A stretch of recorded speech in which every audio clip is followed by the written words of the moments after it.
this is Katie, and thank you for joining me on the My Senses, My Space podcast. And today I wanted to cover a My Win that might help you a little bit. I call this the Fresh List. And what this is I know many of us struggle with making sure, or at least attempting to, eat up all the fresh items that we buy in the fridge. And a lot of times we have these problems because we aren't staring into our fridge the entire part of the day.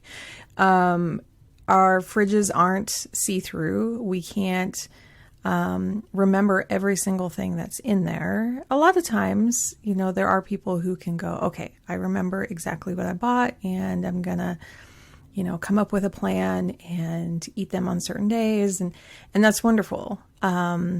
I've done some of that, but I also forget a lot too. And so if you struggle a little bit about eating up the things that you really wanted, like genuinely, you bought these, you want to eat these up, and it's just making you feel bad when you come across them and they have turned bad, they have mold on them, whatever it is that you're like, I can't use this and I have to compost it.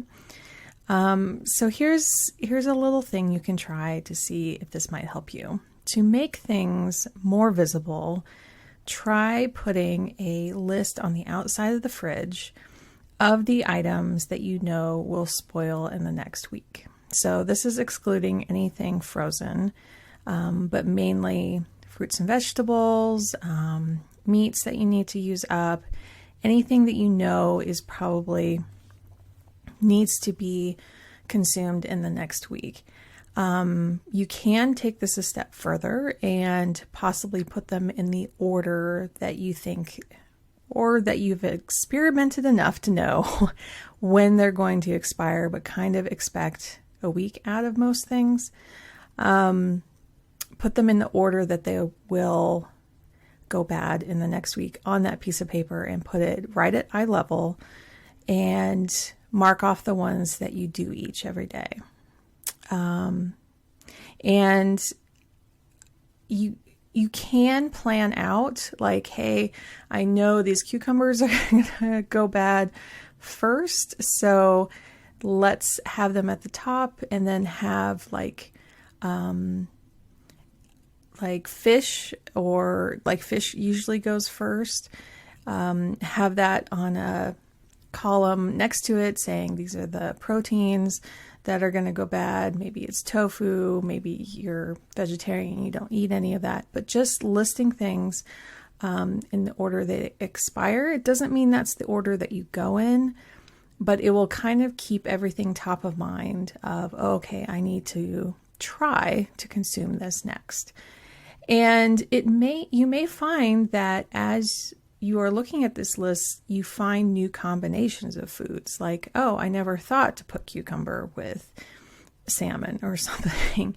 And keeping around just some kind of neutral base, whether it's a rice or a noodle or some kind of stock to make like a soup out of or something. Keeping something like that around, you can kind of throw things into those to create a meal as well and use up that fresh stuff as you go.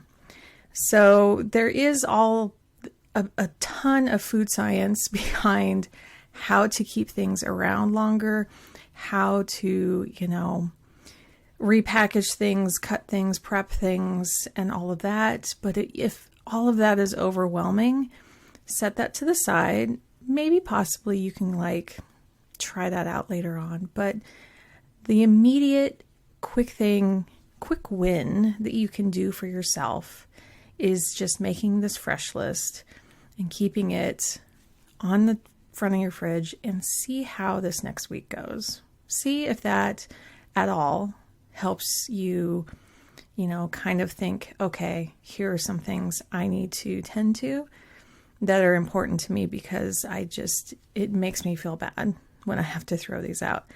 And if words don't work for you, try pictures. Like, you can go into Google Docs, grab some quick photos of carrots and onions or whatever, put them on there.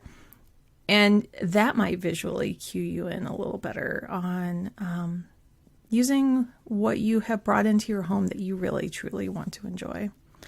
So I hope that helps. See if that works for you. And I would love to hear if it did. So you can always email me at listen@mysensesmyspace.com or just DM me on Facebook or Instagram at my links in the bio here. So hope that helps. I hope you have a lovely week and weekend. Take care, and I'll see you next time on the My Senses, My Space podcast.